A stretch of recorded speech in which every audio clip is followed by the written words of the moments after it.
सणासुदीला बनवा किंवा इतर वेळेस सहज बनवा. हा पदार्थ काही मिनिटामध्येच तयार होतो. तुम्ही याला साखर भात म्हणू शकता किंवा अगदी याला तुम्ही केसर भात म्हटलत ना तरी सुद्धा चालेल. ताटामध्ये उठून दिसणारा पदार्थ सगळ्यांचंच मन कसं जिंकून जाईल. किंवा तुम्ही नाश्त्यासाठी सुद्धा बनवू शकता.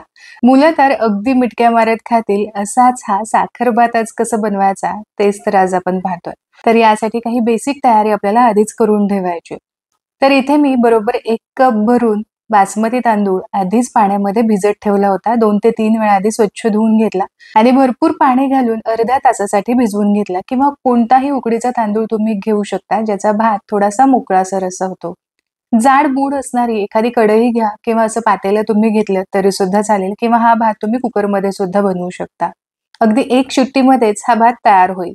तर थोड्याशा तुपामध्ये आवडीप्रमाणे आपल्याला ड्रायफ्रुट्स इथे तळून घ्यायचे. साधारण असं थोडंसंच परतून घेणार आहे. इथे मी काजू, बदाम, मनुके आणि काही पिस्त्याचे काप घातलेत. तुम्ही तुमच्या आवडीप्रमाणे इथे ड्रायफ्रुट्स घेऊ शकता. तर सगळ्यात आधी आपल्याला तुपामध्ये हे ड्रायफ्रुट्स तळून घ्यायचे आहेत आणि एका वेगळ्या भांड्यामध्ये काढून ठेवून द्यायचे आहेत. कारण हे तळलेले ड्रायफ्रुट्स आपल्याला लगेचच लागणार नाही. आता इथे ड्रायफ्रुट्स तळून झालेत. गोड पदार्थ आहे, पण हे काही मसाले आहेत ना, यामुळे चव खूप छान लागते. तर इथे दालचिनीचे काही तुकडे घेतलेले आहेत. लवंगा 4 मी घेतलेले आहेत आणि वेलची सुद्धा मी फोडून घेतली आहे, त्यामुळे स्वाद खूप छान येईल.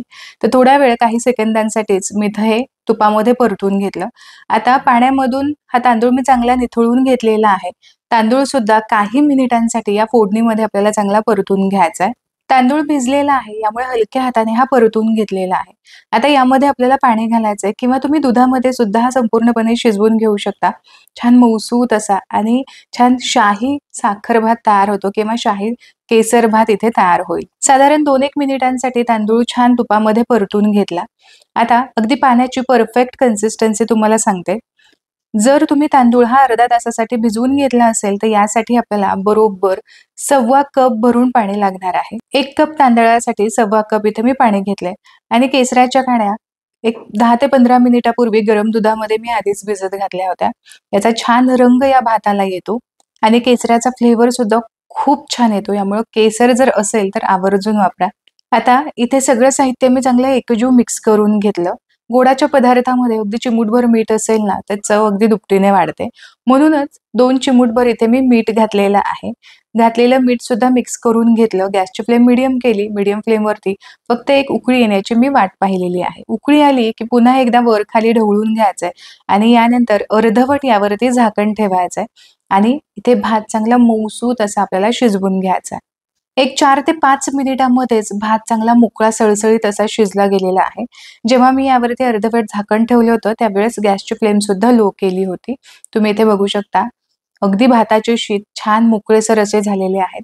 हेच जर तुम्ही कुकरमध्ये करणार असाल, तर एका शिट्टीमध्ये सुद्धा छान भात मोकळा सळसळीत आणि छान मऊसूत असा सुद्धा शिजला जातो. आता मी इथं गॅसची फ्लेम बंद केलेली आहे. बंद फ्लेम करूनच आपल्याला यामध्ये घालायची आहे साखर.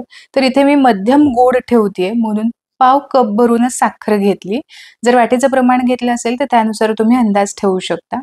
गोड थोडंसं जास्त आवडत असेल तर प्रमाण थोडंसं जास्त वाढवा. आता इथे मी चमचाभर केसर सिरप घेतलेला आहे. ऑप्शनल आहे, नसेल तुमच्याकडे नाही वापरलं तरी सुद्धा चालेल.